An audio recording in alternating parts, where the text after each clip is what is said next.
There'll be an extra fee for that.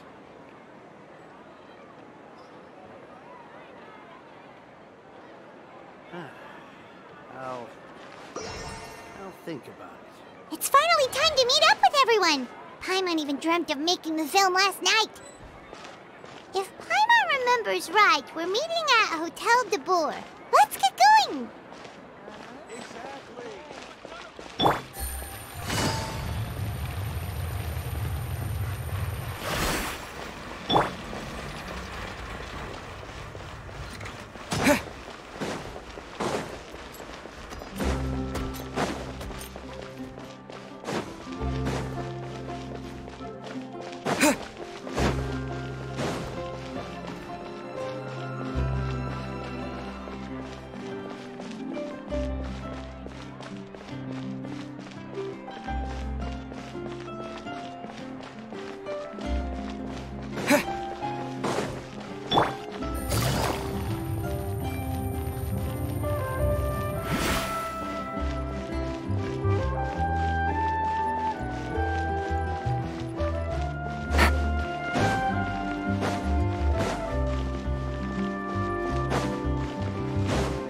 Take it easy.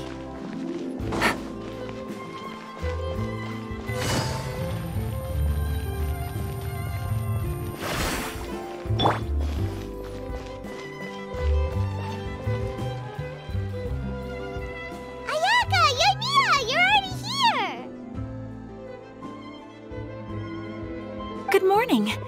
Xavier said yesterday afternoon went well. Yeah, and how about you, Ayaka? What were you up to yesterday? After we split up, Ayato went to see Udex Nervillette at the Palais Marmonia.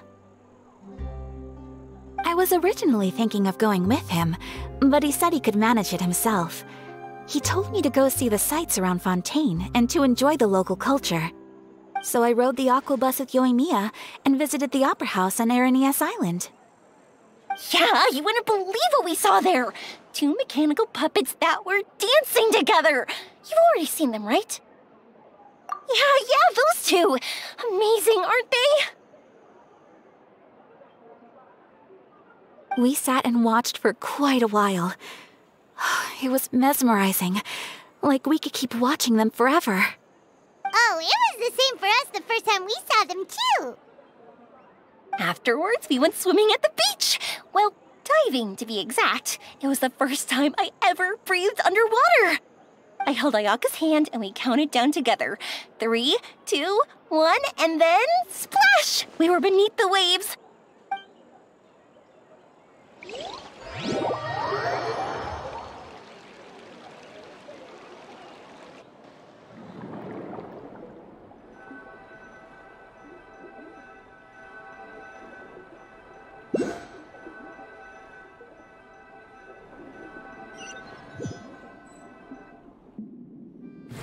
At first, I didn't dare to open my mouth.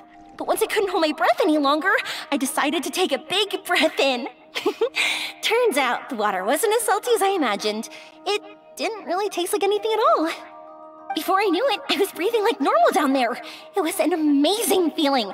Ayaka said I was too nervous and needed to loosen my grip. She got used to everything way faster than I did. I knew that the Traveler could do it, so I had no doubt we could do it too. That helped me feel at ease as soon as we dove in. The underwater world in Fontaine truly is beautiful. I love seeing the Romaritime flowers blossoming underwater, like little candles lighting up the streets at night. Yeah, and there were so many creatures that we've never seen in Inazuma. Like those fish that shimmer like a sword blade. Whoosh! Oh, and those big fish that call when they see people. Ooh. Oh, you mean Hunter's Rays and Blubber Beasts! I just love the name Blubber Beast.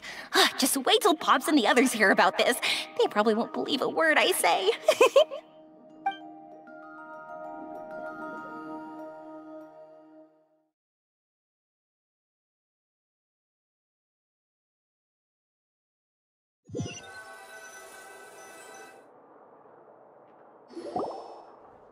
Yoimiya was down there for quite a while, It was dark before we finally rode the aquabus back to the city. I figured she'd want to sleep in today. Yeah, even I was worried I wouldn't be able to get up. I still felt like I was drifting in the waves when I went to sleep last night. But as soon as I woke up today, I remembered that we'd all be shooting a film together, and I was ready to go. Speaking of the film, where's everybody else? My brother and Xavier were speaking to the restaurant owner about using the place as a filming location. They should be here soon. As for the others, We're here. Please excuse my tardiness. I just finished the Special Patrol's 6-mile morning jog. Wait, 6 miles? I'm so tired. I heard you all chatting, so I decided to come down. I sure could use some of that endless energy everyone else has. Good morning, everyone. Morning. Can someone fetch me a cup of coffee? More milk, hold the sugar. Sure, I'd be happy to do that for you. No, you can't go anywhere. Please, have a seat over here so I can get started on your makeup. The last thing I want is coffee stains on my costumes. I can get the coffee. It's the perfect job for an assistant.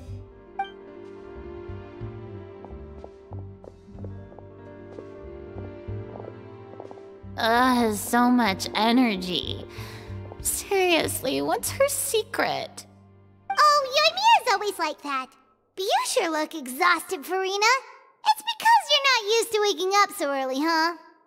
Of course not. I spent the whole night reading the novel from cover to cover, marking sections that either need to be omitted or adapted. Wow, Paimon didn't expect you to be so thorough. Well, I was the biggest star in all of Fontaine after all. It takes more than just a pretty face to earn a reputation like that. I know how to get serious when the situation calls for it. I went all out when I was acting as an Archon, so why wouldn't I do the same for my own life? Here's your coffee, Director Farina.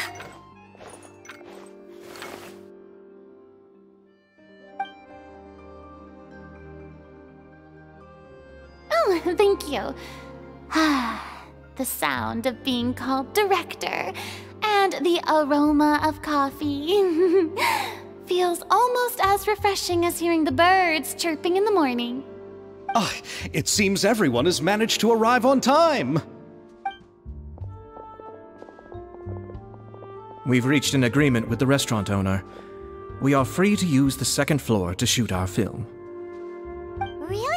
That's great! He is really looking forward to our film, and hopes that providing his restaurant as a filming location will attract more customers. Well then, Mr. Xavier, I'll leave the rest to you. Okay, thanks.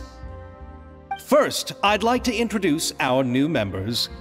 This is our prop manager, Veronique. She'll be in charge of all the film's props and items.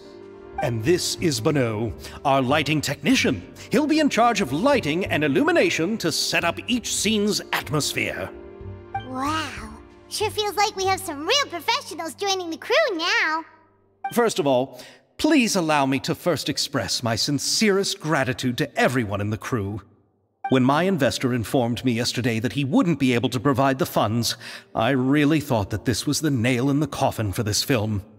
I had no idea that I'd find so many people willing to help me on such short notice. Thank you. Thank you all from the bottom of my heart.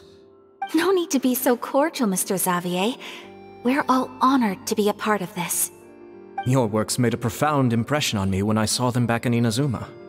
I am sure that someday, this film will be remembered as a prime example of cultural exchange between Fontaine and Inazuma.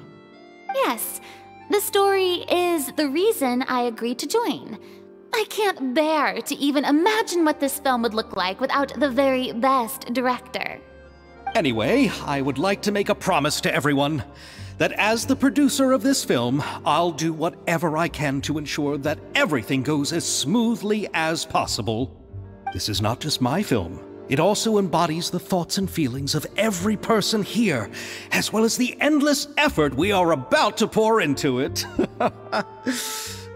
So, without further ado, the Two Musketeers will officially begin filming now! You may take it from here, Director Farina. All right. Listen up, everyone.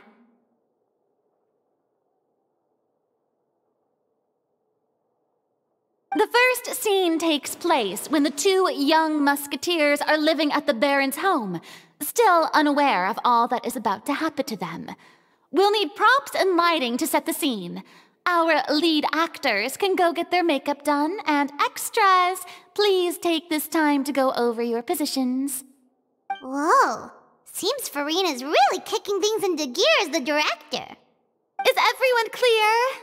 I don't want anyone traipsing around the set like umbrella finches. All right, cameras will start rolling as soon as the set is ready. Let's make a film that'll make some serious waves in Fontaine. Not the kind of waves that drown people. I mean, the good kind of waves. Seems like she's still a bit traumatized by that. Anyway, let's go see if there's anything we can do to help.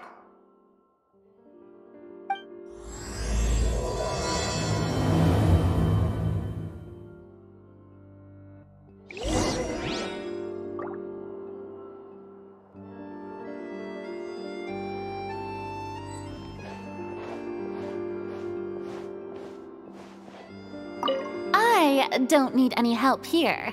Why don't you try asking someone else?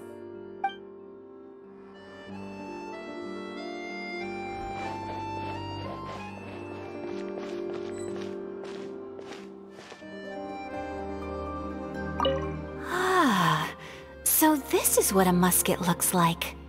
Not exactly.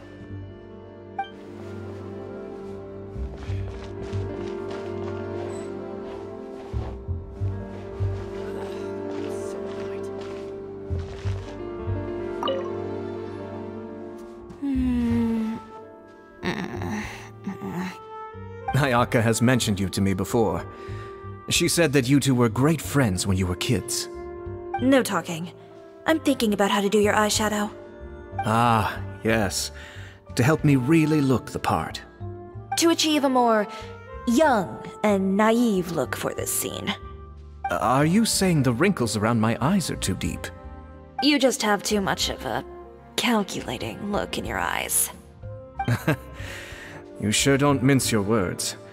It seems you really haven't changed much. Quiet.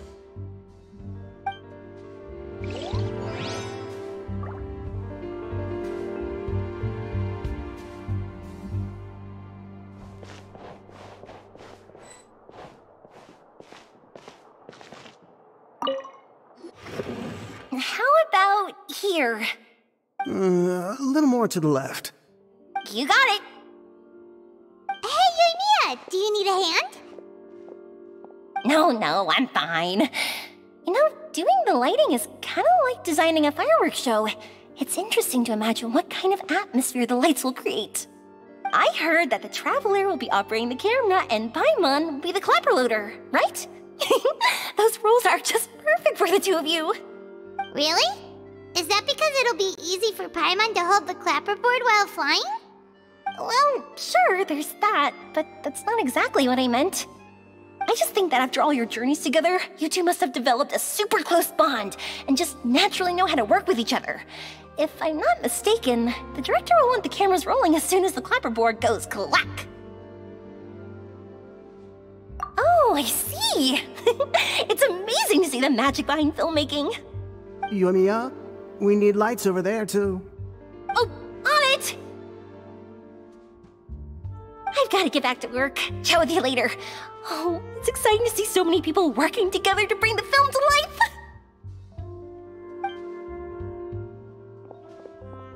Seems like Yoimiya's really getting into it. But she was right. We do have a super close bond, don't we? Paimon's really happy to hear that.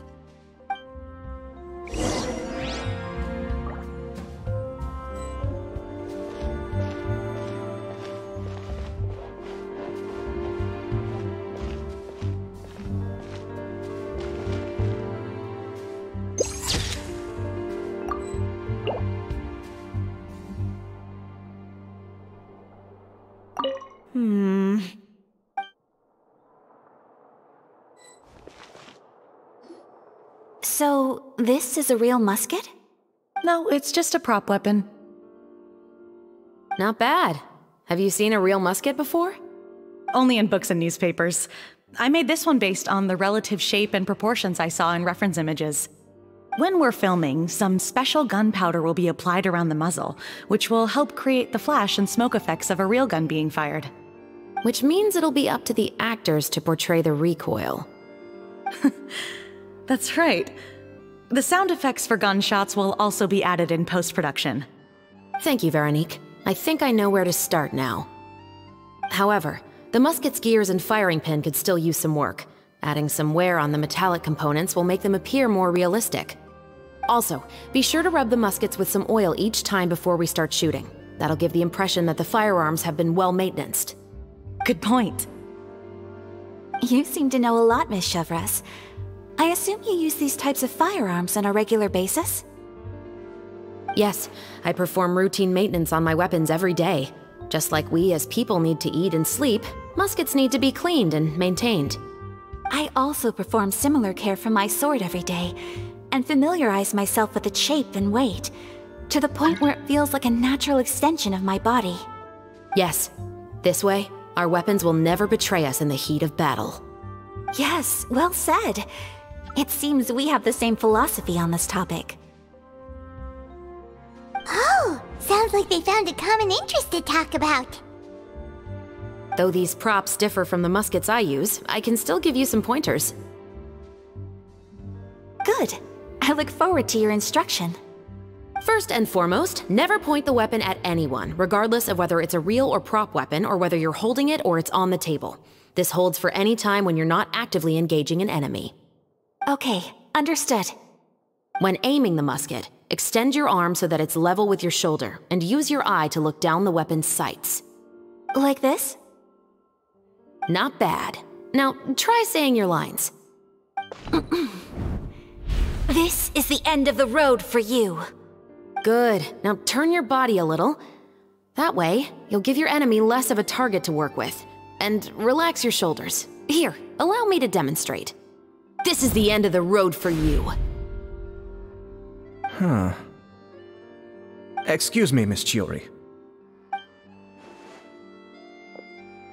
Director Farina, there's something I wish to discuss with you. Oh? What is it? Like this? Yes, much better. What do you think? I do see your point. But are you sure you wish to do this? I believe it would be most fitting. Well, if you insist. All right, I understand. Miss Ayaka, Miss Chevres, could the two of you please come over here? Huh? What's going on? Are we gonna start filming now? Let's go see. What is it? I have a question for you, Miss Chevres. Would you be willing to play the role of a musketeer? What? To clarify, I would like to turn over my role to Miss Chevres.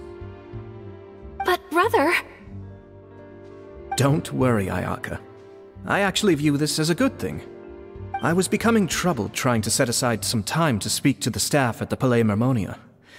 I would like to have some conversations about the cultural exchange between our two countries, and I've heard that the bureaucratic process here can get rather complicated. Now, I will be able to focus on my work. Besides, you also know that I'm not really one for public performances. Are you really sure? From a director's point of view, I also felt like the relationship between the two musketeers in the original story could be improved. The older brother in the story plays the lead role with his overbearing character, but this causes his character to overshadow that of his sister, and the theme of the two supporting and relying on each other isn't conveyed very well. But if we were to change the siblings to two sisters of a similar age, then that aspect of the story might come through more clearly. Also, I've seen you instructing Ayaka. That cold and dignified personality is exactly what we need for the older musketeer. Of course, even with all these insights, the decision should still be made by Miss Chevreuse. Chevreuse mentioned that she really likes the story, right? Paimon bets that she'll take the role.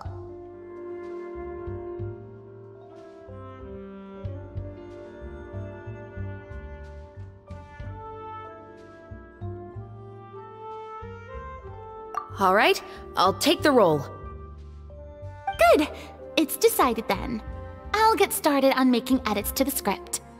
We'll also need to make some immediate adjustments to the lighting, props, and costumes. I have a feeling that our adaptation will be even better than the original story. You're doing a great favor for me, Miss Chevreuse. You have my gratitude.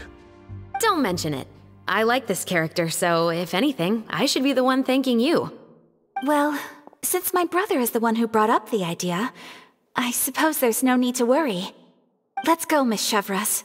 I look forward to working with you. Please, just call me Chevreuse.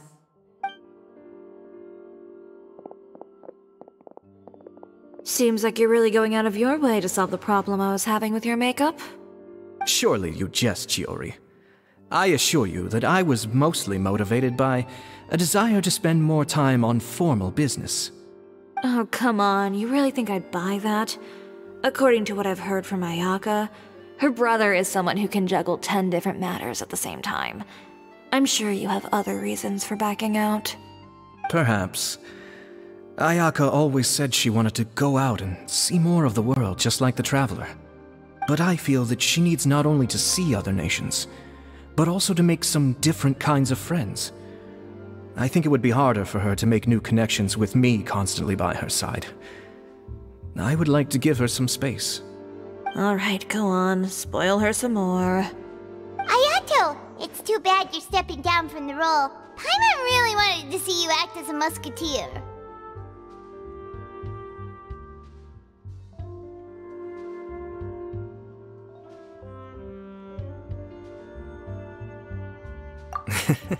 No need to poke fun at me.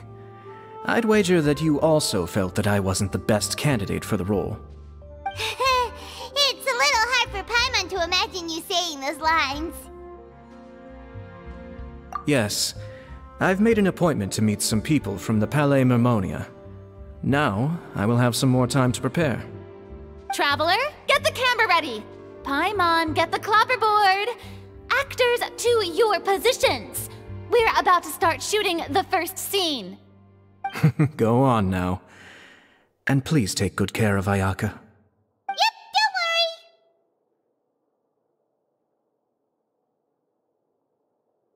Thank you. I look forward to seeing the film when it's finished.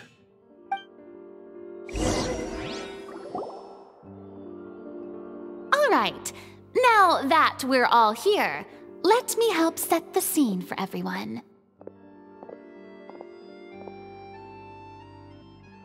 The first scene takes place when our two main characters are still living at the Baron's estate. They've been ostracized and verbally abused by others in the household, but they still have no idea why. We want to capture how naive and innocent they are, despite their pain. Chevreuse will be playing the role of the older sister, Tulip, and Ayaka will be the younger sister, Iris. Be sure to get close-ups of the main characters at the right moment. Silence on the set! Lights! Camera! Action! Let's go! Tulip, Mother's been out for quite a while now. Perhaps she went to pick some flowers on the way home. You know how she loves flowers. Iris, Tulip! I'm home! Mother! You were out for so long, we were beginning to worry about you. I'm sorry, but I'm back now, safe and sound. Here, I brought your favorite treat, apple turnovers. Mother, what are those bruises on your hand? Huh? What bruises? Oh, I must have bumped into something while I was working yesterday. But I didn't notice them this morning. Then perhaps they're from when I accidentally tripped when I was out just now. By the way, did you have fun playing at home? What's the matter, Iris? Well, we've realized that no one really wants to play with us. They even took Iris's doll and spat at us. And they even called us names. They said we were... Shh! It's all right, don't worry. Girls, listen to me. It doesn't matter what anyone says. Don't listen to them. No one can define you with such words. You both have wonderful lives ahead of you. Just like your names. You will both blossom like beautiful flowers. Maybe your time to blossom hasn't quite come yet, but one day, you two will bloom more beautifully than anything else. Don't let the soil you're in now ruin your future beauty, understand? Oh, my dear daughters. And cut! Not bad. The actor's emotions were all on point. Let's keep that take. Also, if our clapper loader could avoid shouting at the start of the scene next time. Oh, got it. Great. I was a little worried that my nerves would get the better of me. What about you, Chevros? I felt fine. The lines weren't too difficult at all. Seems like Farina must have adapted the role nicely. You two were great. I couldn't tell it was your first time acting in a film. You should have more confidence. Thank you for your encouragement. Positions, everyone! We'll move on to the next scene after we try a few more camera angles.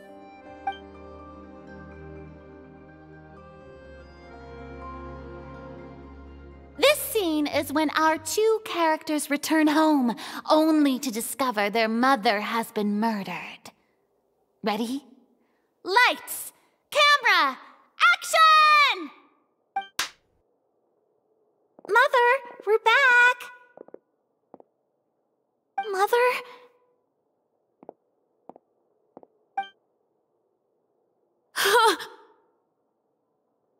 What's wrong, Tulip? Iris, stay away! Huh? Why? What's... Mother! Mother... She's... Huh? There's poison in this cup. Huh? I could have sworn I've seen this kind of cup before. Those aristocrats. They didn't even try to cover up their actions.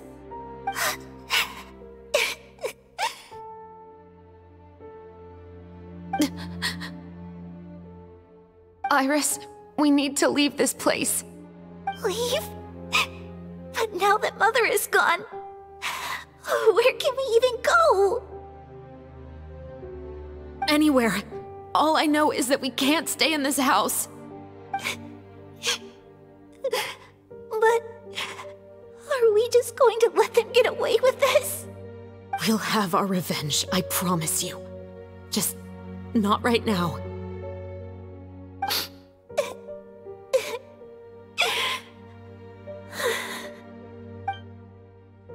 Come on, let's go. No, wait. We can't just leave Mother here like this. At least let me leave this rose with her. That's why we went out in the first place. To buy her this flower. All right. Goodbye, Mother. We'll avenge you. Someday. And cut! Beautiful! Great performance! Oh my, you're so amazing, Ayaka! And were those real tears I saw? How did you do it? I was surprised too. Thank you for the kind compliments. Actually, as soon as Director Farina said action, I told myself not to think about anything. I just felt the weight of the moment and became the character. It's quite similar to practicing the art of the sword. You clear your mind and focus only on what's happening in front of you. Ayaka's performance was amazing. Have I discovered an acting prodigy? Pipe down, everyone! We need to move on to the next scene!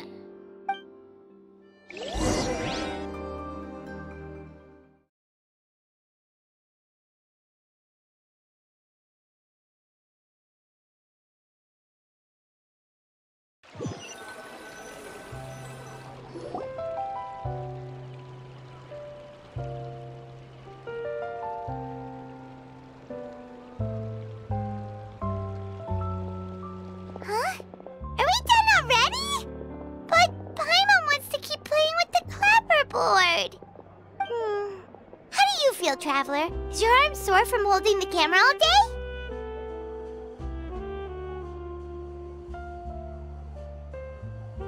Good work, you two. You too, Shivers. You were quite the actress today. I've read this novel many times before. I have a good grasp of my character's mindset. Anyway, do you remember my request from yesterday? Oh, right! We were having so much fun that Paimon nearly forgot! You have a case where the murders seem really similar to the cases in the novel, right? So, how are they similar exactly? In the story, the main characters grow up to become two musketeers, always using their guns to carry out their revenge. And on each of the victims, they place a rainbow rose as a signal that they've returned. Yes, that's correct. We found rainbow roses just like in the novel. Seems like you're connecting the dots now. Oh, that does sound pretty concerning. Especially after seeing the script today. Oh, now Paimon can't stop wondering what kind of ulterior motive the murderer might have. What do you think, Traveler? You're smart. Paimon wants to hear your thoughts.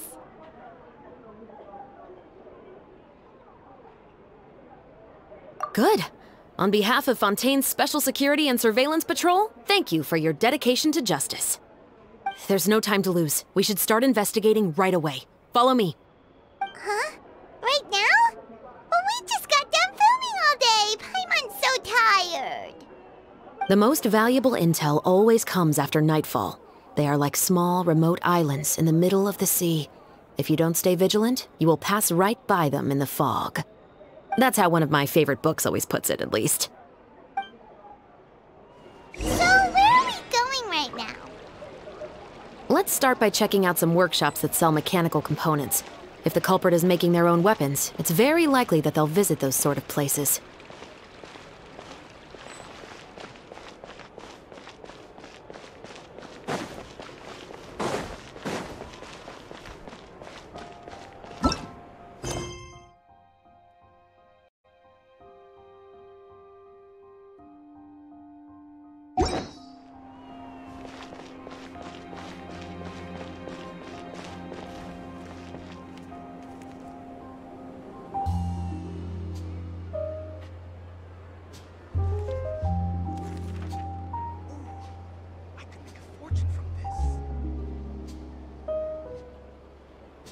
Investing too much emotion puts you at risk of doing something irrational. So these are the kind of headlines they're going for these days.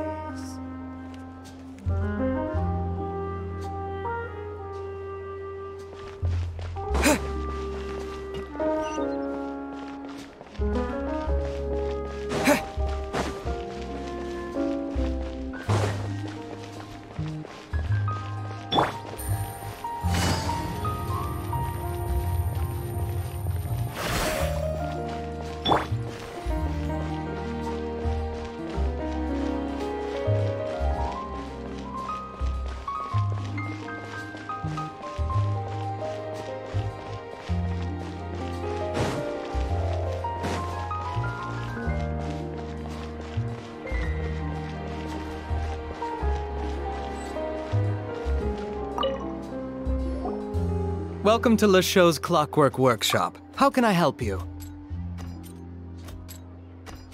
Hello. I'd like to know if anyone has purchased some special components lately.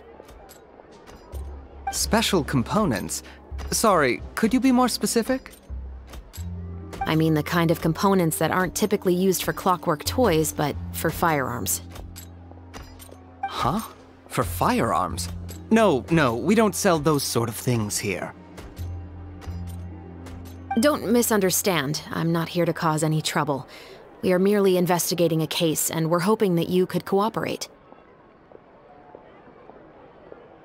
Well, to be completely honest, I'm not even sure what kind of components that would entail. Has anyone ever purchased components here as an individual rather than on behalf of an organization? We have a lot of customers who buy toys, but those who buy components are all regular customers who buy in bulk on behalf of their organization. Is that so? I understand. Thank you for your cooperation. You're welcome. It's the least I can do.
Oh, hey, Chevris.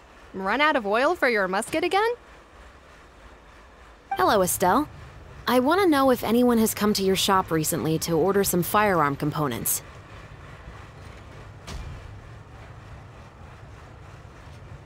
Oh, is this another case? Let me think. I don't think so. Some people have requested that I make some prop guns for the Fontaine Film Festival, but I refused all of those requests. Oh? Why's that? Because there's no profit! I only make things here that can do some real heavy lifting. I don't have the energy to make some new molds just for the festival. Then has anybody come specifically looking for mechanical components? Well, I usually sell off my scrap to the Fleuve Cendre. I don't typically give them to one specific person. I understand. Thanks for your cooperation. Don't mention it. Always happy to have the Musketeers' patronage. Seems like we haven't found any leads to go off yet. Yeah, unfortunately. Alright, let's head to Fleuve Cendre next. Huh? Are you sure? People might not be so thrilled to see the captain of the special patrol there. You think so, huh? Then I guess you don't know. Huh? Know what? That I grew up in Fleuve Cendre.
What's all this? Some broken planks and barrels, as well as some liquor bottles? Yes, but have a closer look, Paimon.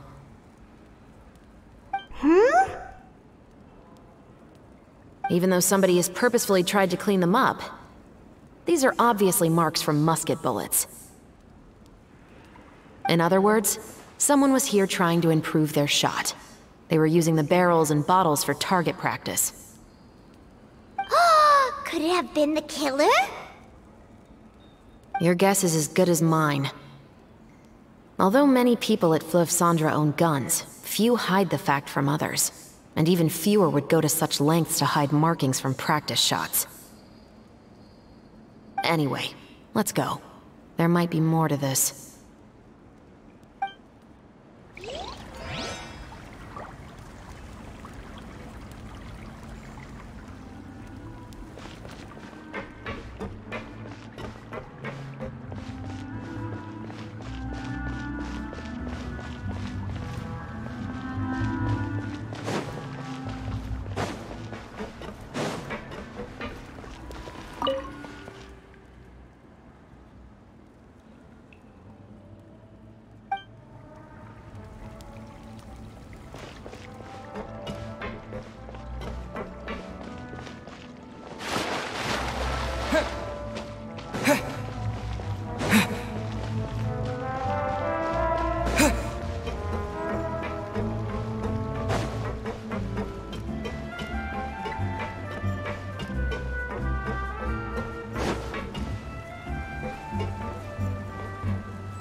Hello, I'd like to ask some questions. I don't know anything. Don't worry, I'm not here to arrest anybody. You say that now. It's the truth. Here, take this as my guarantee. Wait, did Paimon just see what she thinks she saw? Is the captain of the Special Patrol bribing a citizen? Seems you're different from the other guards. What do you want to know? Have you heard anything related to muskets in Fleuve Cendre lately? Anything at all? Muskets, huh? All I know is that about 2 weeks ago, we started hearing some loud noises at night. So loud that it's been waking me up. Were they gunshots? Possibly. It's hard to tell around here. Someone's house collapsing, a pipe exploding somewhere, it's all the same. But the noises I'm talking about definitely happened after I fell asleep. Do you know where the noises were coming from? I don't remember clearly. Is it that you don't remember, or that you need to think about it some more? You tell me. Then please, think about it some more. She's giving her even more Mora! The noises came from the end of the Southern Waterway. I came out and had a look for myself and I wasn't sleeping well, but I didn't dare get too close. That's all I know. All right, I'll take your word for it. Thanks for the pâte de fruits.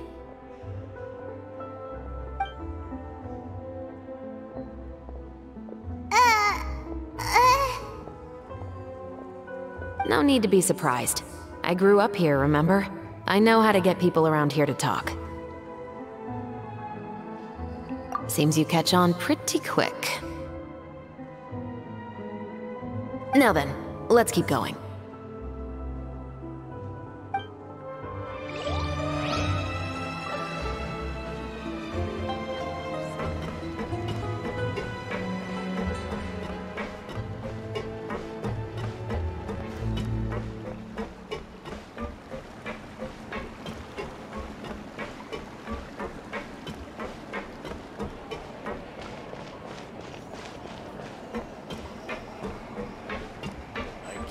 Finally on the right path.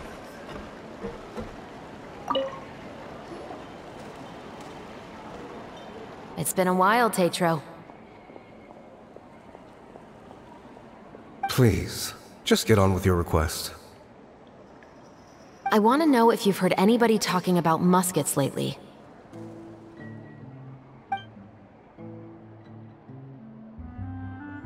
Information isn't free, you know. I've heard that bandits have been extremely active in the countryside recently, and they've been affecting the delivery of goods to Poisson. I can allocate some more manpower to help out with that problem. What do you say? You're still as helpful as ever. One of our men got drunk at dinner about a month ago and lost his gun. 3 days later, it turned up in the corner here. What's weird about that? He just forgot where he put it, right? This is Fleuve Cendre, my friend. Anything of value left in the tavern won't ever make it to the next day. But that gun turned out to be an exception. It didn't get any new wear and tear on it, and didn't even appear to have been fired. We were quite mystified as to what could have happened. I suspect it came back because the weapon was already known to the guards. You mean, a criminal was afraid the Marechaussee Phantom would use the shot marks to track them down? Maybe. But if that's the case, the culprit really took great care to avoid getting caught. I didn't say anything about a criminal. In Fleuve Sandra, knowing who was killed is as easy as knowing what clothes you're wearing today. It's the guy living in the East Side, isn't it? I've never liked him. Every time he's here, he just orders a drink and sits there with a nasty look in his eyes. So, who was the one who lost the gun in the first place? Don't bother. Even if you ask, he wouldn't admit to owning a gun to some strangers. Not to mention the captain of the Special Security and Surveillance Patrol. He's right. I know you grew up here, Chevres. Even though you're on good terms with the Spina, you've still been gone too long. Not many people know you here now, and a lot of people don't like the Special Patrol. I know. So take my advice and don't show your face too much around here. It's for your own safety. I'll come and go as I please, and I'm afraid I'll be appearing more often due to my work. All right. Don't say I didn't warn you.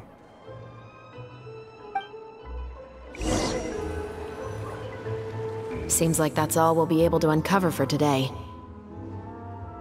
Paimon feels like we managed to learn a lot more here than up on the surface. Yes. Assuming that everything we found is indeed connected to our suspect, then their timeline was probably something like this. A month ago, our suspect found a gun and took it home to disassemble it. Once he'd figured out its mechanics, he brought it back. In the following weeks, he used some parts to create his own makeshift musket, and took it to the Fleuve Sandra for target practice. Then, a few days ago, he found his target and carried out the murder. Once the deed was done, he left a rainbow rose on the body, just like the scene in the novel.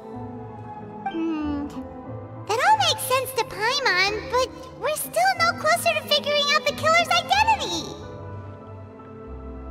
The deceased was a resident of Fleuve Sandra. It's said that he was a poor, solitary man. Yeah, that's also something I'm trying to figure out. If we are indeed following the novel, and there's a story behind the murder, then this murder should be an act of vengeance. But according to our investigation, the deceased didn't have any enemies. He was no saint, but no one's heard of a rival who hated him enough to shoot him dead, much less care to leave a rose on his body. What message is the killer trying to convey, and to whom exactly?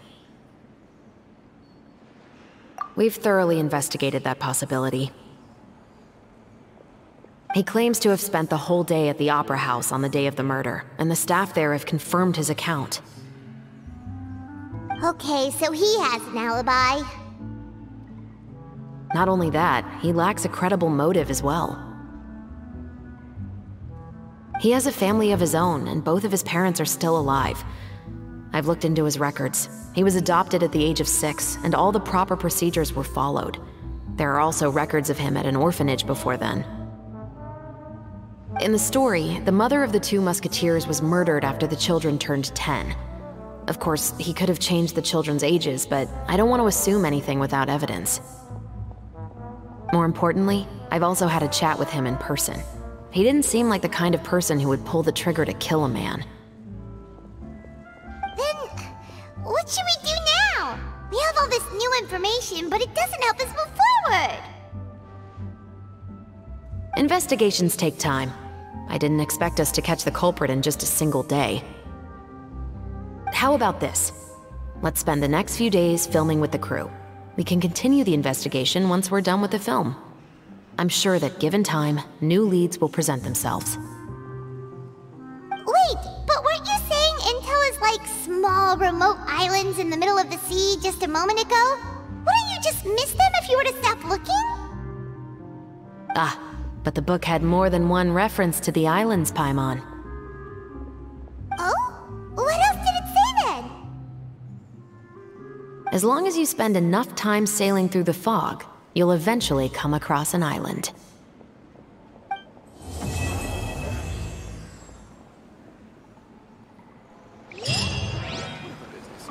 Gotta keep up the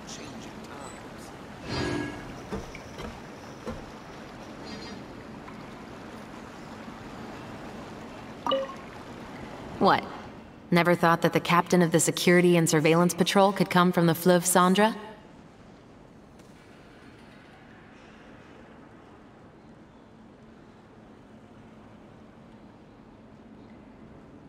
You mean rising through the ranks? It was a struggle, for sure. But as long as you can distinguish yourself through your accomplishments and skills, you'll eventually be recognized for your worth. If you look at it another way, my life at Fleuve Cendra has actually taught me a lot of valuable skills. Skills like how to barter with criminals or how to think in their shoes. Of course, I'd appreciate it if you could keep this a secret between us.